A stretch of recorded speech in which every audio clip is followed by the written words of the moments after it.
Hello and welcome to the Move to France Q&A for December 2025, so the last one of 2025. My name is Allison Grant Lounes. I am the author of Foolproof French Visas, the creator of Your Transformation, a relocation agency helping people to get the right visa and do the right French admin to create a successful and sustainable life in France. I run the Americans in France Facebook group. I host the Profiles in Transformation podcast. And today we are going to go through and answer your questions that have been pre-submitted about moving to France and what you can expect both during the visa process and in the French admin that follows. So before we go ahead and get started, I do want to tell you that we are finalizing the next edition of Foolproof French Visas. So that's going to be coming out at the beginning of the year. I'm going to go ahead and put the wait list in the chat so that if you are interested in purchasing the new edition of Foolproof French Visas when it's released, we will let you know first. What else do I want to tell you? If you are, of course, planning to move to France and you want to have a consultation with me to get all your questions answered, work out a timeline, discuss different visa options and what's right for your situation, then you can schedule a consultation with me. I'll put that in the chat in a little while. And of course, if you're looking to move to France spring to fall 2026, now is the time to go ahead and get started. So I'll go ahead and give you guys a link to request a proposal from us too. So let's jump into the questions and we'll see how many we can get through. There were a lot of questions submitted today, so we will do the best we can.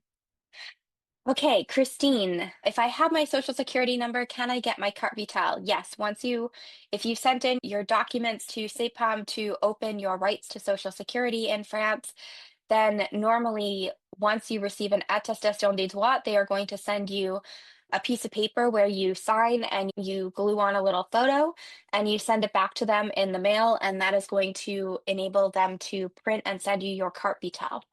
Once you have your social security number, even before you get your Carte Vitale, you can get a mutuelle. And if you want us to introduce you to a mutuelle and get you a couple of recommendations, I'm going to put our link in the chat as well for that. Marie, how to buy a car in France versus renting a car? So there's nothing special about buying a car in France except that it takes a little bit longer typically than what you might be used to in the US. You can't just go in and pay and drive a car off the lot like you might be able to. It's going to take a couple of weeks for the dealership to transfer over the title and get everything registered to you. Sometimes you'll see that people have problems with their dealership tells you like, oh, you have to show us your French license or something before they will deliver the car to you, and that's wrong. They can, as long as you have not been in France for one full year and you still have the right to drive in France on your foreign license for your first year. So you can purchase a car during that time, even with your foreign license, get insurance on your foreign license. And then, of course, you have to get a French license by the end of that first year and then have that license available to your insurance company. So that means if you can exchange your license, then you're starting that process relatively early on after your arrival in France so that the exchange is done by the end of that first year. If you can't exchange your license because you come from a state like California or New York where there's not an ability to exchange that license, what you're going to want to do is start studying for the code and take the written and practical driving tests as soon as possible so that you earn that French license before the end of that first year and you can continue to drive. Now, if you get to the end of that first year, if your license exchange is in progress, normally they give you a document that says that, it's been accepted or it's in progress and it extends your rights to drive until you get the French license in the mail.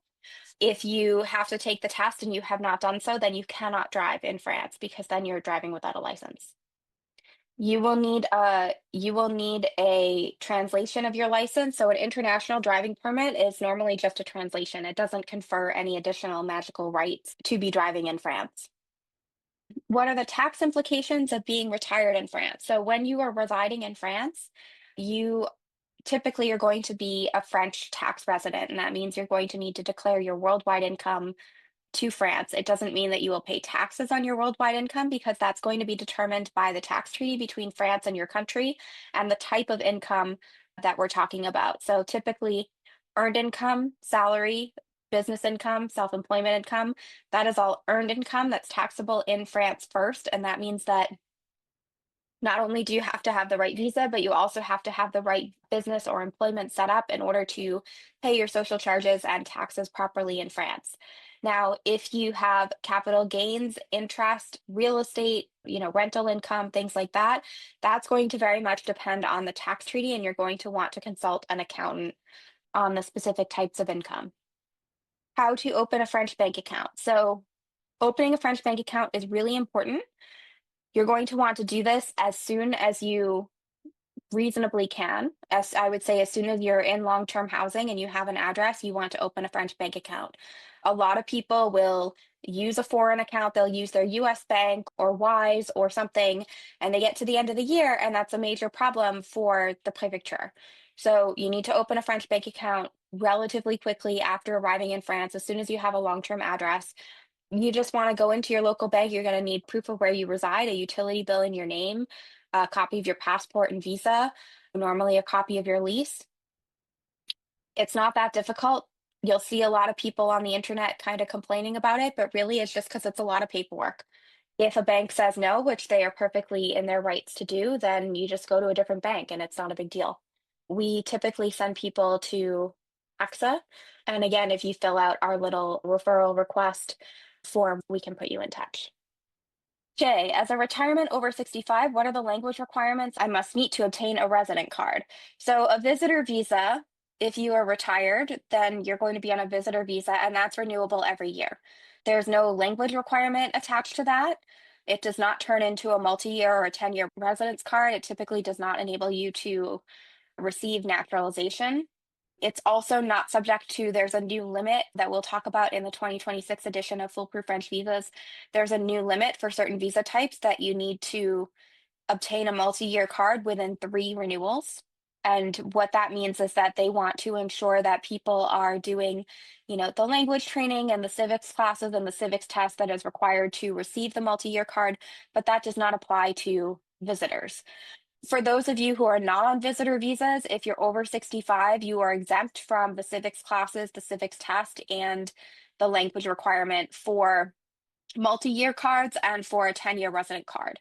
You are not exempt from those things if you are requesting naturalization.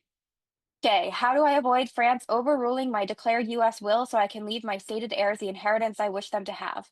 You will have to talk to a notaire about that, but if you are residing in France, you will need to follow French law. So there's no option to say, I'm living in France and spending all my time in France, but I don't want to follow French inheritance law. That's not something that's not something you can do. I would recommend speaking with a notaire and or a tax attorney to see if there are things that you can do now to, one, see how your US or your non-French will would be considered by a French notaire and what the tax implications would be of the way that you have it written now. Normally, you want to additionally write a French will that references the existing US will so that they complement each other. But no, if you die as a tax resident, if you die as a tax resident of France, then it's French tax rules that apply. Randy, I'm going to be setting up an American English school for ages 0 to 99. Would it be better to set up the new business now in California and begin getting clients in France and Europe? That way, I already have clients and income there instead of having to scramble in the first year to meet the minimum wage requirements. Do I have to set up an LLC and then say that I'm an American employee that's being sent to France to work boots on the ground there? No, that's a really bad way to do it. You certainly can set up an LLC if you have legitimate business reasons. Like we have clients, for example, who keep an LLC so they can make 401k contributions. We have clients who need certain licensing or insurance or legal protection in a particular state based on the type of activity that they're doing. And that's a good reason to have an LLC. But no, if you're being self-employed, then there's no good reason to set up an LLC unless, you have one of those issues of licensing or you think you're going to have money over the threshold and have to figure out ways to mitigate or have it work with the French structure that you're setting up. But typically, setting up an LLC is not a good idea if you're planning to move to France. You just want to set up the structure that's going to be in France. And it doesn't really make sense to do it where your LLC is sending you as an employee to France, because if it's an LLC that is solely owned by you, France is going to see that and they're going to tax it as a French corporation in a lot of cases. So you're much better off just setting up as regular self-employed micro entrepreneur. But you do have to do the legwork to get the clients in France and Europe in advance, because they're paying really close attention now to, are you doing the business you said you were going to do in the business plan, and are you making money doing it, even starting from the first year? They're not being lenient and forgiving as they may have done in the past. I lived in France for 7 years in the early 2000s and had a work visa. I would like to see if I can get a company to hire me and sponsor my work visa to live in France. So there's this woman on Instagram. Her company name is Tell Me Panda, and her name is Alina Sarat. Sorry, it has a lot of syllables, and I want to say it right. Sarazetdinova, I want to say.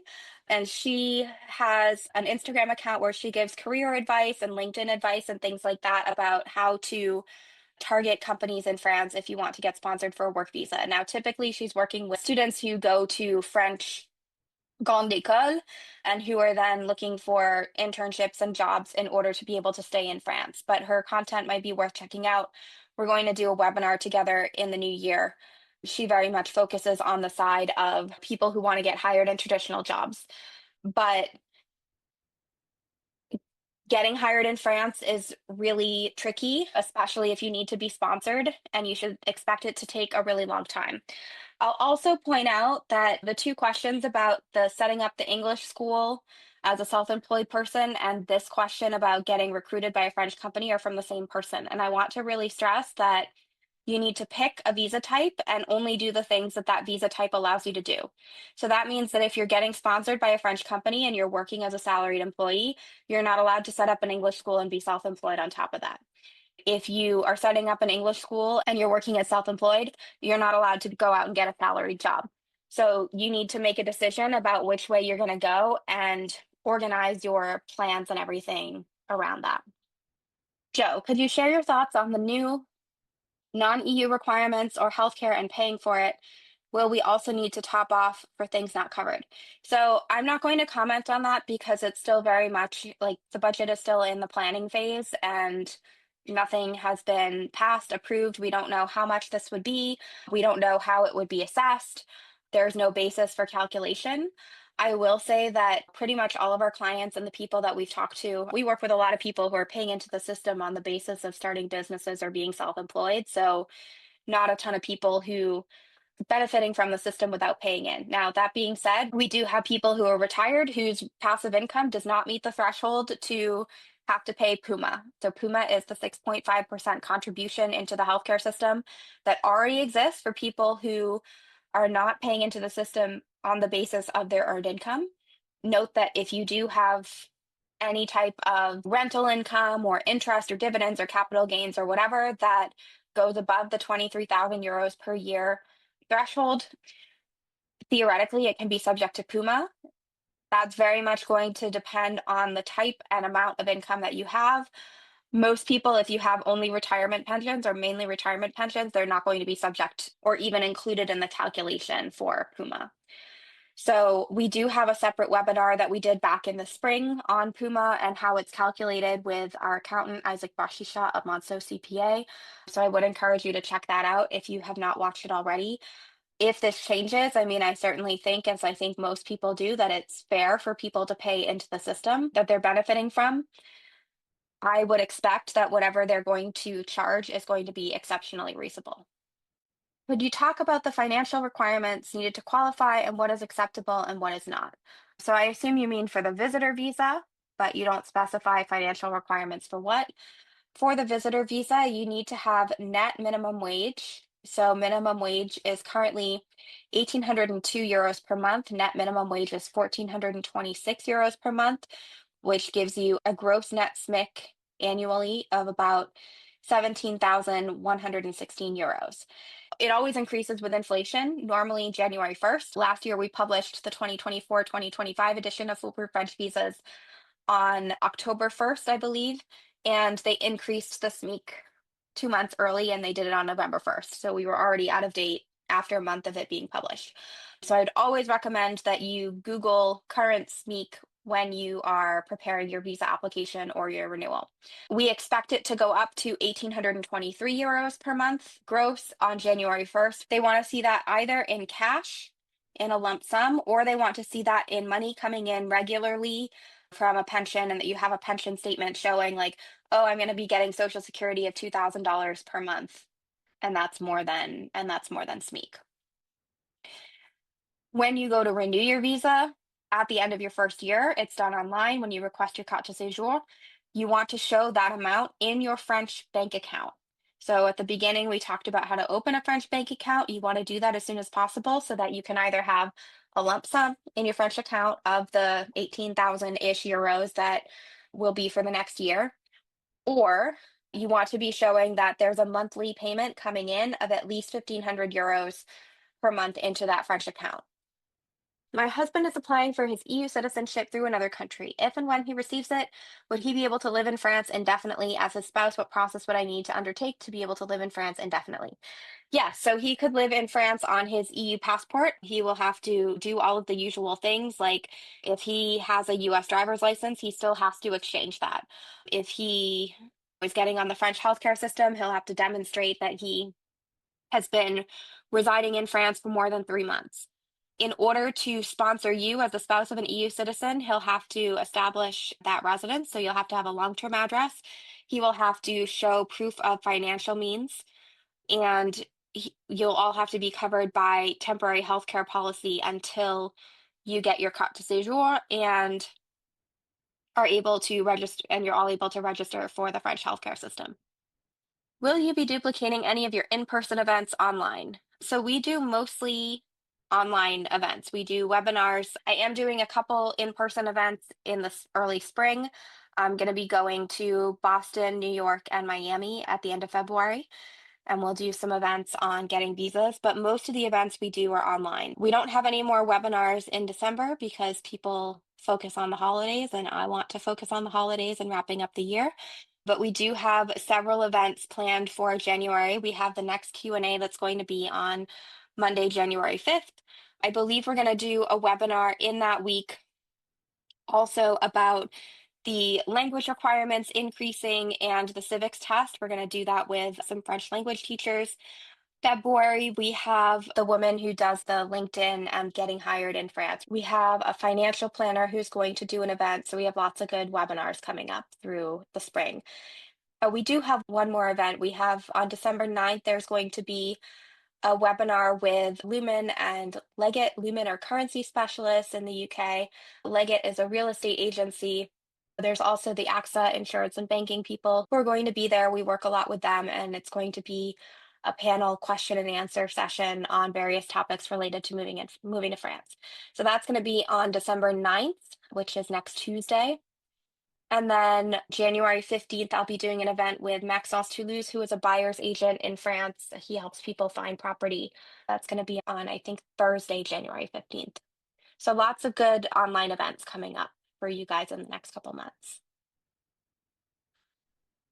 Michael, I plan to move to France in 2027. I'm a British citizen married to a French citizen. Can you please advise what visa is the most appropriate and what requirements do I need to fulfill?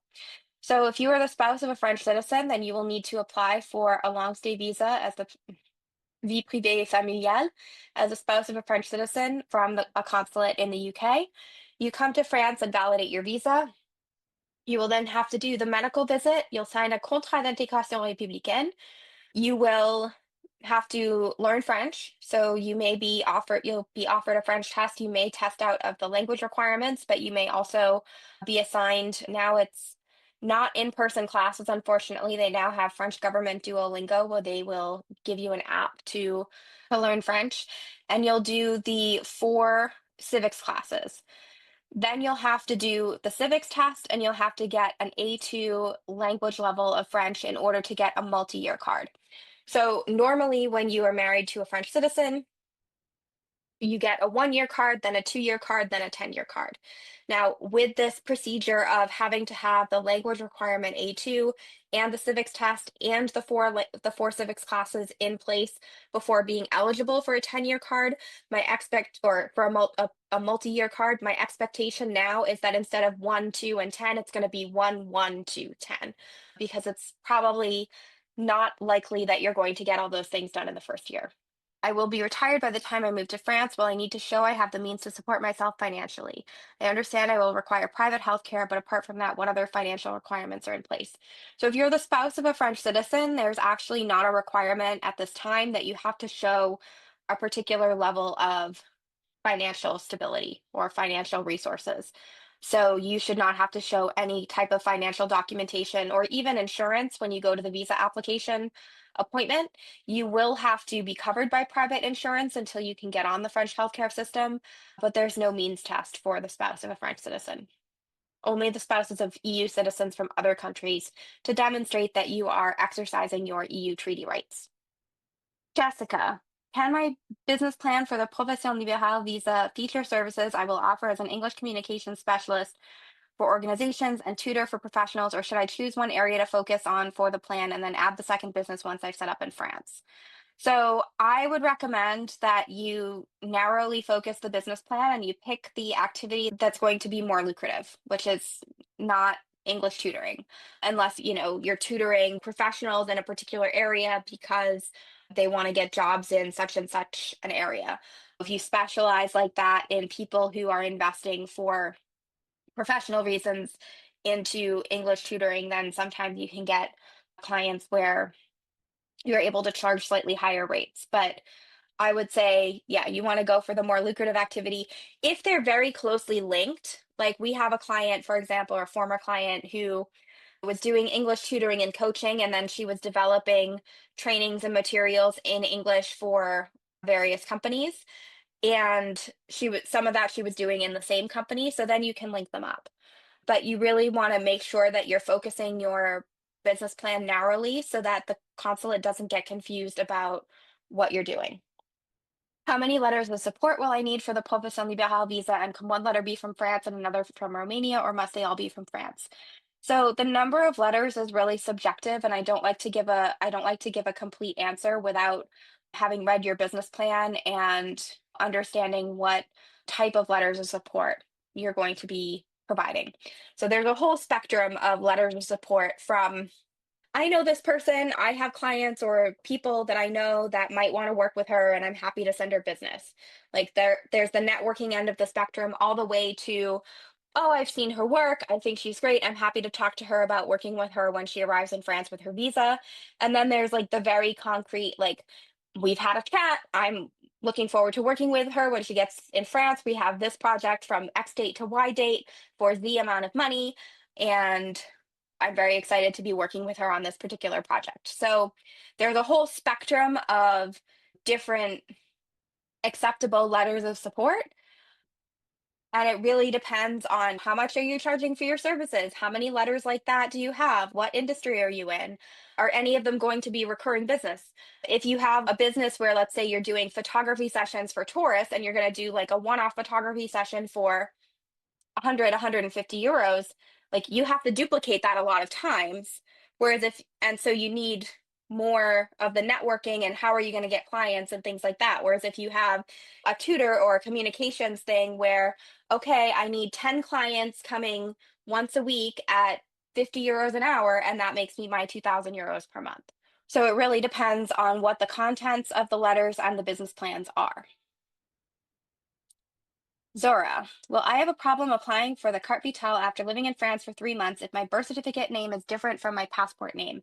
Yes, so this is really important. So you go on to talk about multiple marriages and not having marriage certificates or divorce decrees or anything like that. It's really important when you're applying for the French healthcare system that you're able to trace your name from the name on your birth certificate to the name on your passport. You really need to be able to trace the name from your birth certificate to the name on your passport. So that means that if you got married and divorced and you changed your name for marriage and then you changed back to your birth name when you got divorced, typically you won't have to send in those documents, because then if you got married a second time and changed your name the second time, like you would just have to show that second marriage certificate to the name that you have now.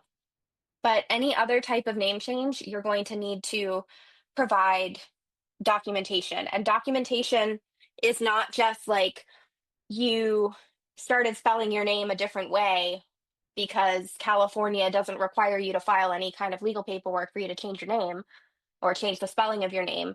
It's like there's some kind of legal document backing up why your name changed. We have a client, she was born Mary with a Y, and at some point she started to spell her name with the letter I. She changed it on all of her documents. She had no legal documentation whatsoever to back up that Mary with a Y and Mary with an I were the same person.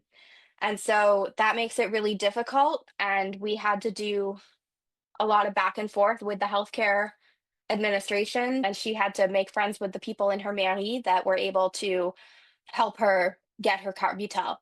So, really important that you start tracking down those documents.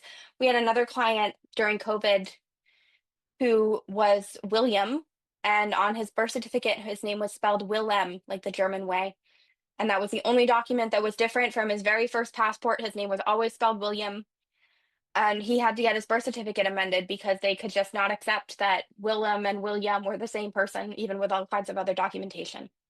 Arlene, should I take the laptop and iPad on the plane to France? Yes. I don't know why you wouldn't. Will I find eye specialists in Nice or should I plan on Paris? You should be able to find doctors everywhere. You may want to look in some of the regional or the city specific expat groups to get a recommendation for certain specialists. The tricky part, especially in areas like Nice, is not necessarily that there's a shortage of doctors, but there's a shortage of doctors who are currently accepting new patients. You'll hear sometimes, oh, like there are certain areas of France that are medical deserts and it's really difficult to get an appointment. And we often think, okay, well, those are the places that are far out in the countryside where people don't want to go and things like that. But the reality is that you go to a place like Nice where a lot of people are retired there. They're a little bit older. They see doctors more often. A lot of the doctors themselves are older and close to retirement age and retiring faster than they're being replaced. And a lot of people aren't taking new patients. And so I would check on the expat groups and look on Doctolib to see if there are doctors offering what you need support with and see if you can get some recommendations because that will help. Harold, if you apply and receive your visa, can it be suspended for any length of time if not used within the 3 months of receiving it, or do you have to go through the complete process again? So, when you apply for your visa, it should be within 90 days of the date that you want to arrive in France, and you're selecting the start date that you want your visa to have. So, if you go to an appointment on December 1st, you can be applying for a visa for any time up to start date or arrive in France date of anywhere up to March 1st, roughly. So there's no reason to be applying for a visa if you don't already know when you're going to be leaving. Now, sometimes like things happen, you are delayed by a couple of days, like that's fine, but you really need to plan to arrive within a couple of days of when your visa starts because once you get here, first of all, that's going to start the clock on getting on the French healthcare system. You need to, especially if you have temporary housing, you're going to need to find long term housing, get a lease, get utility bills in your name, all by the end of 6 to 8 weeks so that you can validate your visa. That will trigger the process for getting you called in for any of the OFI visits that you have to do.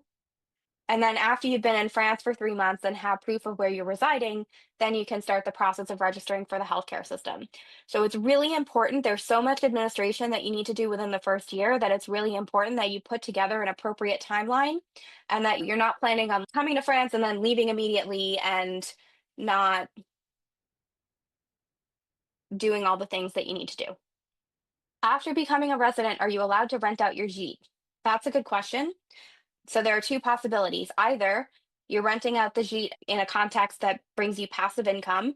So that means that you can either be a non-professional. The current threshold for non-professional rental income is 23,000 euros per year. There's talk about decreasing that, lowering that threshold in the new budget. If the income exceeds that threshold, then you would need to have a business visa and be registered as a business. So either way, you're declaring and taxing your rental income. That would be taxable in France. But the threshold at which it becomes a business is going to be a little bit up in the air for a while until the new budget gets hammered out. And then there are other requirements too. Like if you're renting it out as passive, you're not changing over the sheets every other night. There are certain services that you're not providing. So it depends a little bit on what you're looking to do. No, my 1 year visa completes the end of May 2026. How soon can I apply for my second visa? I'm planning on going back to the States the end of May through September. Is there a problem with me not being here while securing my second visa? So you don't say what type of visa that you have. If you have a visitor visa, the renewal is submitted online 2 to 4 months before your visa expires, which means that you'll need to submit your renewal between the end of January and the end of March. However, it's a really bad idea to plan to be out of the country for 3 months or 4 months when your visa renewal is in process. I would not recommend it. In terms of doing the renewal, you can submit it online. That's not going to be an issue. You will eventually get the attestation that it's been approved through your online account. You'll receive a text message on your French phone number that your card is ready and you can go pick it up, and you'll need to do so. Depending on the prefecture, they'll either have you make an appointment or sometimes they just have hours where you can go in and pick up your card. I don't happen to know for your department what the procedure is going to be off the top of my head. But I mean, you need to keep in mind that when you're living in France, you need to actually be living in France. And being out of the country for extended periods of time of 3 to 4 months is not ideal. Typically, the rule now is that you have to be residing in France for at least 6 months out of the year in order to maintain your residence card. And they are now asking for copies of your passport. They can see on their system with the new EES system, they can see like how many days did this person spend in France or in Schengen versus not. And I mean, you need to have somebody checking on your mail and making sure that other things like your registration in the French healthcare system isn't going to lapse and that you have the documents that you need in order to submit anything to the prefecture through the online platform. Grace, I was reading the information you sent regarding applying for a 2 to 4 year visa instead of one. Am I eligible to apply for a 2 to 4 year visa? And if so, how do I do that? This would be my second one, which ends this April. I'm 66 years old. Okay, so you don't mention what type of visa you have, but if you are on a visitor visa, you're not going to be eligible for a multi-year card. A 1 year visitor visa is continues to be renewed as a visitor carte de séjour pretty much indefinitely. There's two categories of multi-year cards. So the talent passport card types are typically multi-year, and even if they're only valid for 1 year, a lot of times you'll see, like we've had some clients in this situation where they get a 1 year multi-year card. And the first time this happened, we emailed the prefecture and we were like, we think you made a mistake. But the reason for this that we have deciphered as we were writing the next edition of Foolproof French Visas is there are all kinds of legal restrictions on what people who have temporary visas or carte de séjour are allowed to do. So you have a temporary visa or a residence permit if it's for 1 year and it's a visitor type, a student type, a temporary worker, private and family life. All of these, the first year, they're temporary and they're for 1 year. And then you renew them, and eventually you can get a multi-year card. And so going from a temporary card to a multi-year card is where you're going to have to do the civics test and the language requirement of A2. If you're on a talent card, you can get a multi-year card without doing those things. You would have to do the language test and the civics test to get a 10-year card, which is why even if they only give you 1 year on a talent passport, they're giving you a 1 year multi-year card. And really, the other thing that means is like the business creator visa is, or the business creator talent passport card is for 4 years. But what they're doing is they're giving it out in fractional bits of 1 to 2 years because what's happening is people are arriving in France, they're not setting up their companies, they're not doing their accounting correctly, they're missing a lot of steps. And so that's one of the things that we are working on is trying to figure out like where are people going wrong. Obviously, we do a lot of this stuff for our clients and we're following quite closely what they're doing in their businesses and how they're getting set up. But for people who are doing it on their own, or some of the other relocation services are not diligently following what people are doing, it's not getting the visa that's the problem, it's renewing it where people are having issues. And some of the English language newspapers have published recently some stories about there was a British couple that was operating a gîte in the Dordogne in a really rural area. And they poured a lot of money into this house and they weren't making a profit and they weren't making enough money. And it's unfortunate, but they missed a lot of steps and a lot of requirements along the way. I'm waiting for my French Social Security number as part of my application for my Carte Vitale. Once you receive your Carte Vitale, is that allowance into the medical system in France good forever? So it's as long as you remain a resident, there's no reason why it would expire. So again, I mean, for the purposes of the French healthcare system, the expectation is that you're living in France 9 months out of the year. So if you're not doing that, you shouldn't be on the French healthcare system and you shouldn't be renewing a visa. But as long as you are maintaining residence in France and you're living here and you're filing your tax declarations, it should continue to be good. Occasionally they'll ask you to send more documents. So they might send you a letter in the mail at some point saying, "Hey, prove to us you're still living here. Send us your recent utility bill," or something like that. And as long as you send it back, nothing's going to get cut off. But again, what happens is when people are out of the country for 3 or 4 months, they miss that letter and then they have to start all over with getting back into the French healthcare system. Jerry, have you seen an increase in the number of Americans wanting to move to France in the last year? Is there starting to be pushback from French people with the amount of immigration? We've heard about the proposed healthcare fees for retirees. Is anything else happening? So I've heard a lot of people, like, there have been more people talking about moving to France. I don't think that it's something that people are realizing that they're not doing on a whim. I will say that the people who are doing it on a whim are putting together like ChatGPT visa applications and they're not getting accepted. But I don't think that's the majority. I think that the point about having people who are retired pay into the French healthcare system is legitimate, and I will expect something like that to be addressed.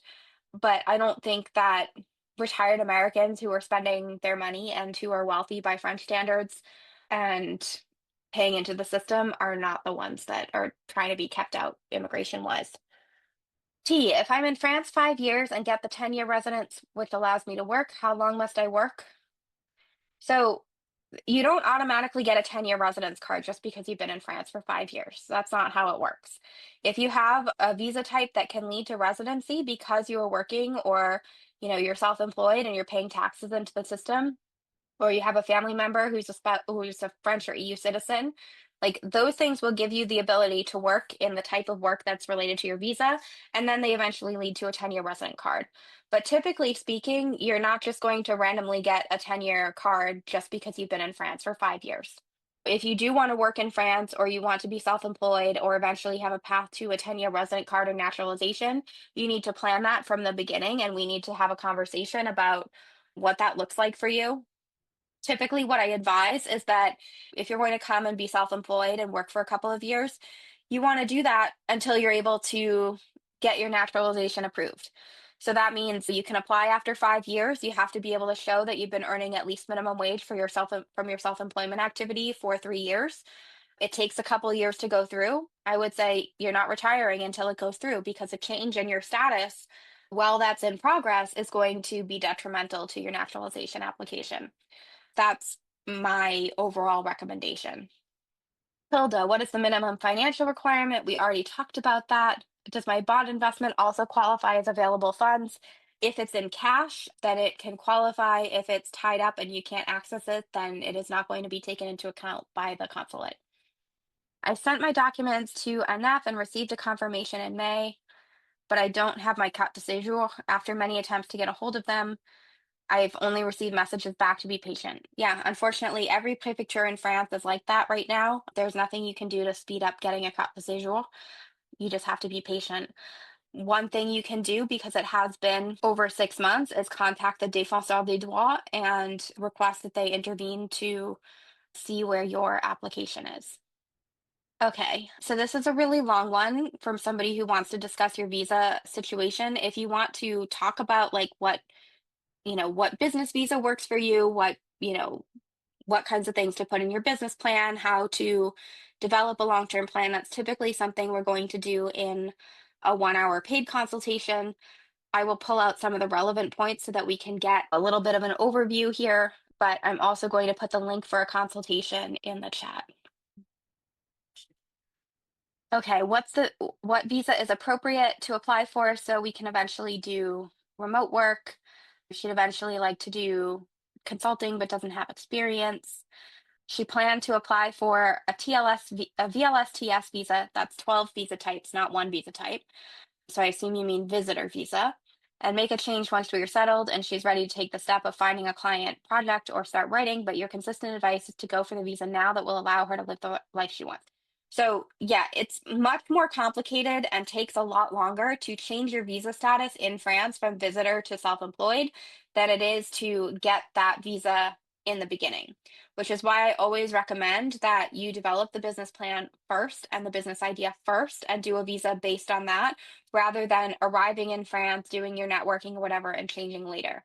Typically, that it always takes about 3 times as long as people think it's going to take. And now there's the additional barrier of right now they're implementing this, Ministry of the Economy approving the business plans.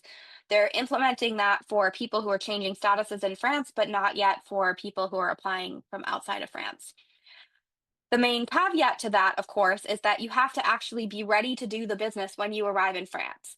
So if you don't make any money during the first year, or if you make very little money, then you're going to have a really hard time getting your visa renewed. So it's not a good idea to apply for a self-employment visa and arrive in France and think, oh, well, we have money to live off of. We're just going to get settled in and do other things, and then eventually we'll start getting clients. No, that used to fly. 3 years ago, I would have said, okay, they'll be lenient in your first year. But no, you need to arrive ready to do the business and earn money from the business that you're setting up. The one exception to that is in your second question, you talk about running Jeeps.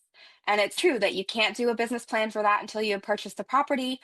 And, the story of this British couple that sort of got caught up in getting their Jeep set up is they were doing a lot of work on the house. That took a couple of years. And so you need to get the Jeep ready to be run as a business before you can change your status to do that.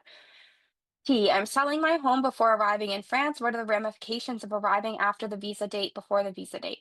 So again, you want to schedule the visa appointment and your start date of your visa and your arrival date in France, like based on when you could do it. Like you're not just going to pick a random date and then decide if you can make your move to France on that date or not based on how your house sale works out. Like you're going to, it doesn't take an extraordinary amount of time to make an appointment and get the visa. So if you need to wait for your house sale to go through before you can be sure of what your move date is because of closing and that whole process, then you wait to make your appointment until you're reasonably sure of, okay, I can move to France around February 10th or around March 17th or whatever it happens to be.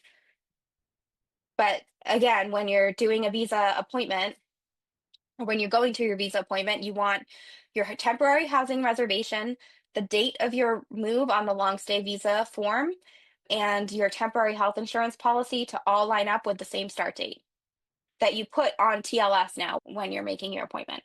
Chris, do any of the visas allow your business to subcontract to another company in France or abroad for remote work? Can I hire subcontractors to teach? If you're setting up a French company, then yes. If you're a micro entrepreneur, you cannot deduct expenses. So while you could absolutely pay somebody, you wouldn't be able to deduct that expense from your business income and you would pay taxes on it. And then the person receiving the money would pay taxes on it. What are the potential legal pitfalls of purchasing a residence in a partnership with an unrelated person? Well, I mean, they're mostly related to taxes and inheritance and what happens to the property when the person dies or when you die, because then you're going to have difficulty selling, or do you inherit the property for each other, in which case there's going to be a 60% tax to pay because that's the amount of inheritance tax on inheriting from somebody who is not related to you. So that's something you're going to want to discuss with a notaire before you get very far in the property purchasing process. Yumi, have you ever helped someone who is a Japanese citizen, or do you basically only help US citizens? So we have not previously had a Japanese client, but we do help people of other nationalities, and the rules are broadly the same. We've had some Australians, some Canadian, one Indian, one Moroccan. We've had a lot of different nationalities through the years. The rules are primarily the same. The main difference is Algeria. That's one of the countries that has its own set of rules that is now being called into question as well. But yes, we're able to help various nationalities. You can, if you are a permanent resident or if you are residing in the US, you can apply through the French consulate in the US. You do not have to go back to Japan. The one exception is like if you're a tourist, then you're not able to apply in another country. So you need to apply for your visa in a country where you have citizenship or residence. Even if you were like a student, you would be able to apply, if you were on a student visa in the US, you would be able to apply for a French visa from the US. Patricia, I have your book. My spouse will be applying for the talent artistique. I'm a self-employed consultant in the US, and I'm concerned I would lose clients while I am waiting to set up as auto entrepreneur. Yeah, so typically what we advise in that situation, like if you have an existing LLC, then yeah, it's probably a good idea if you're continuing to work with those clients, continue to invoice them through the LLC, and then eventually when you set up your French activity, you're going to invoice your LLC so that you can subject that income to taxes in France. Is interest income earned in a US bank account taxable in France or in the US? Bank interest or interest and dividends are taxed in the country where they are generated. So interest is taxed in the US. Dividends in a US account are mostly going to be taxed in the US. The exception would be if it was like a European stock market mutual fund or something like that, then it would be European source and taxable in France, but most passive income is going to be taxed in the US. That's not true if you're British or Canadian, then your interest income would be taxable in France. I will be moving to Paris with Social Security income only sufficient for living, seeking advice on the appropriate visa. So it sounds like you would be applying for a long stay visitor visa to be retired in France, but that will not lead you to a 10-year residence card and will not lead you to citizenship. Susie for David. I want to work as long as possible before moving to France on a retirement visa September 1st, 2026. I have sufficient Social Security to qualify. I will also have a pension after I retire in June. Since it takes 4 months to process the application, can I be working at the time I apply? Yeah, there's no problem with working right up until the time that you move to France. If you're applying for a visitor visa, the expectation is that you're not working once you arrive in France. But if you go to your visa, like if you take a day off from work to go to your visa appointment and you're not fully retired yet, that's totally fine. What I would say though is that there's two ways to fill out the visa form. If you're already receiving a pension, like if you already have your Social Security, you can put retired and that you're receiving the pension and you give them a copy of the pension or the Social Security letter or the pension certificate or whatever. If you're not yet receiving the pension, you're going to put no profession. I wouldn't bother with telling them about like, oh yeah, I'm continuing to work for 3 months and I still have a current employer because none of that is going to apply by the time you arrive in France. Louis, if someone sells a residential home in the UK, will it be subject to capital gains tax? You're going to talk to an accountant about that because it depends in part on how long you've been residing in France when you sell it.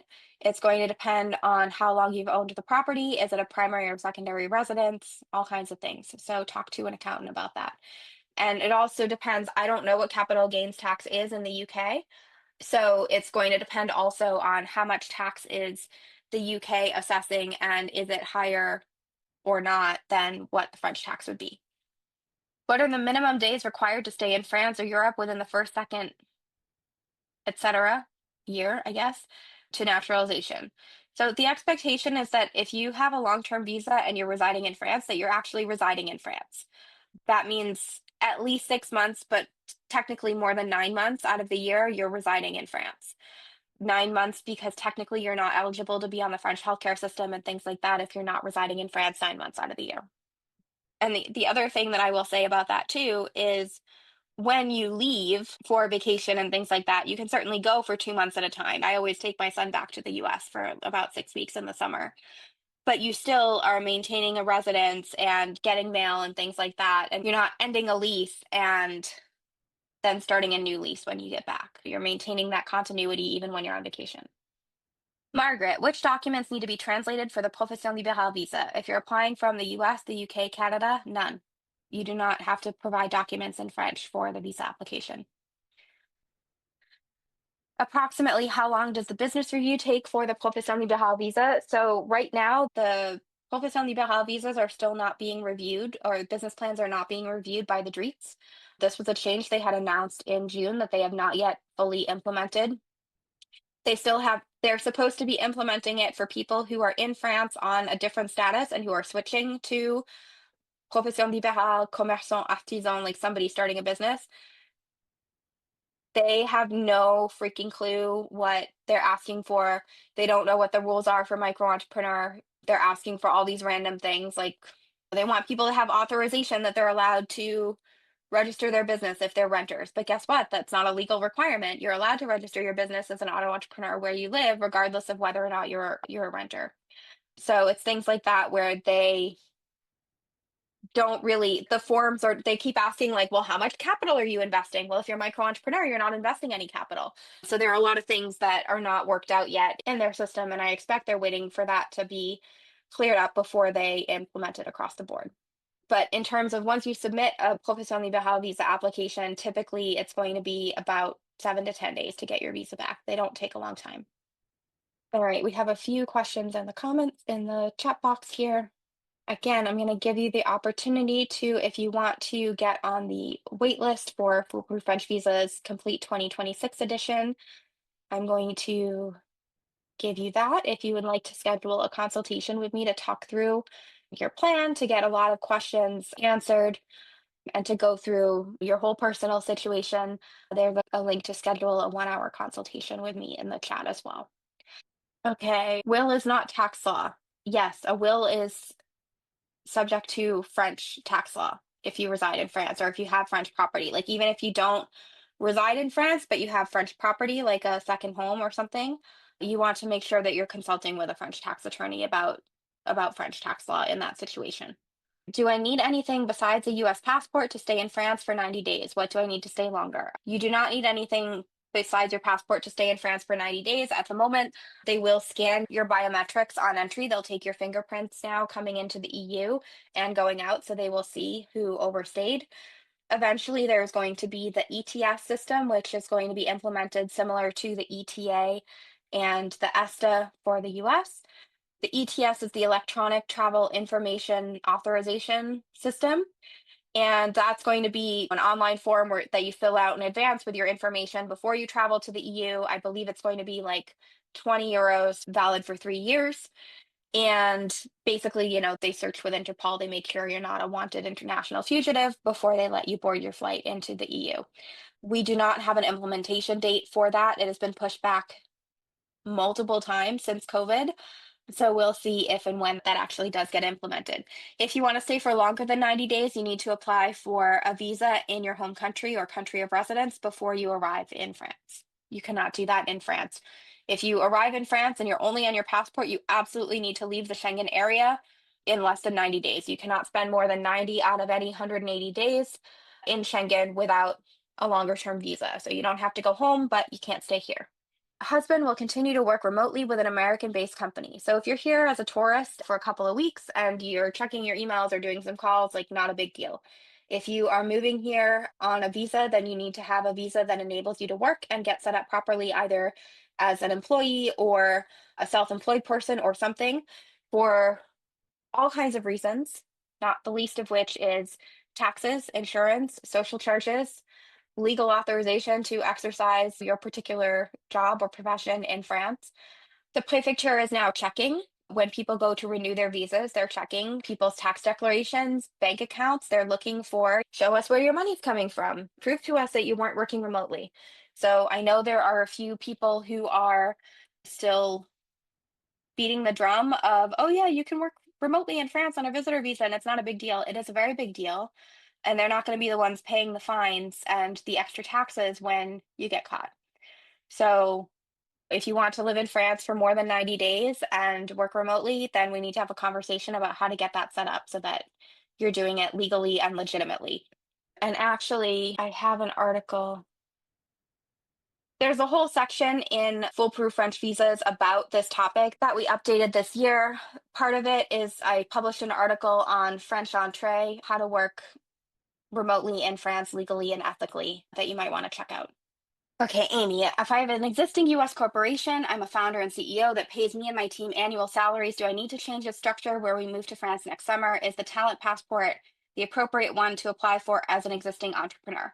Yes. So we have a lot of clients who are in that situation where they have an existing company. Sometimes they have employees and they have an existing US structure. And then what we're doing is we're creating the French structure to complement the US structure and make sure that the way that you're set up to work and get paid in France is going to enable you to stay, be on a path to long-term citizenship, make sure that all of your income is declared properly and taxed properly and not cause any problems at the level of the prefecture. So it's totally okay. We talked earlier about some examples of some reasons why people might keep an LLC, or especially in your case, if you have a team and some of the work is being done by the team, that's totally legitimate. So then we just need to have a conversation about like, how are you being paid and how does that work in relation to France? Would each spouse need the same 1440 net, 1800 gross SMEEK? Technically, no. Technically, net SMEEK is acceptable for up to 3 people. And this information comes from the income charts for people who are going through the family regrouping process. So let's say, for example, someone moves to France, they're working at a minimum wage job, they have their spouse and child or children back in their home country, and they need to show that they've been living in France for 18 months, they've been earning at least minimum wage, and then they can bring over their family. And in that situation, they need to typically show that they have housing big enough to accommodate their family members, and there are certain sizes. And they also need to show that their income is high enough based on their family structure. So for a spouse and one child, that's 1800, it's minimum wage. And then it goes up about 10% ish with each additional family member to a maximum of six. So we have a chart in the new edition of Foolproof French Visas that shows the size of the housing and the amount of income you need to have based on the size of your family. But I mean, it's better to have more, obviously, and most of the people that we work with do have more than that. But technically, the net SMEEK is good for a couple. And then it would just need to be like in a joint account, and each spouse is showing like the same money with an account with both of their names in it. The spouse of a non-French EU citizen doesn't need to get a visa, correct? So you don't need to get a visa before arriving in France, unless you're like, let's say you're Indian and you need to get a visa to travel into France. Then you need to get basically a tourist visa to make a short trip into France to apply for then a long-term residence permit as the spouse of an EU citizen. But no, if you're American, British, Canadian, whatever, you don't normally need a visa to travel to France aside from your passport. So you just arrive in France and then you need to request a carte de séjour within 90 days. And in order to do that request of the carte de séjour, you need to get it set up with insurance. You need to have proof of financial resources. You need to have proof of insurance for the whole family, etc.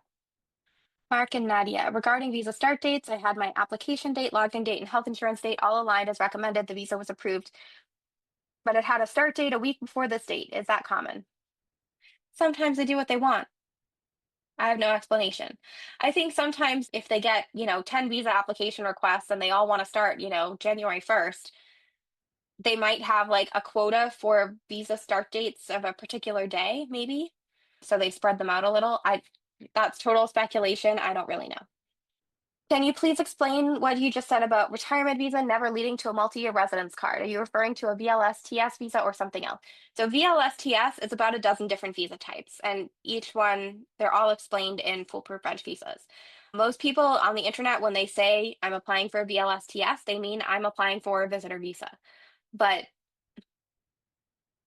that's that's not what they're saying. VLSTS includes not only it includes renewable visitor visa. VLST is a temporary visitor visa that is not renewable, but VLSTS also includes student visa, au pair, salaried worker, temporary worker, private and family life, profession libérale. It includes a bunch of different categories. So we need to be specific. Many of those visa categories do lead to a 10-year resident card or can open the door to a multi-year card or a 10-year resident card. You cannot go directly from student to 10-year resident card, but you can go from student to job seeker visa. to then a 10-year card.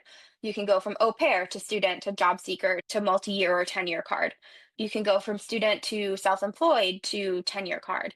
So there's lots of different options. Visitor, you're retired, you're typically not paying into the French system. If you're American, you're not paying taxes in France on your pension, on most of your passive income. And if you're in your retirement age, so there's typically not a reason why they would eventually give you a 10-year residence card.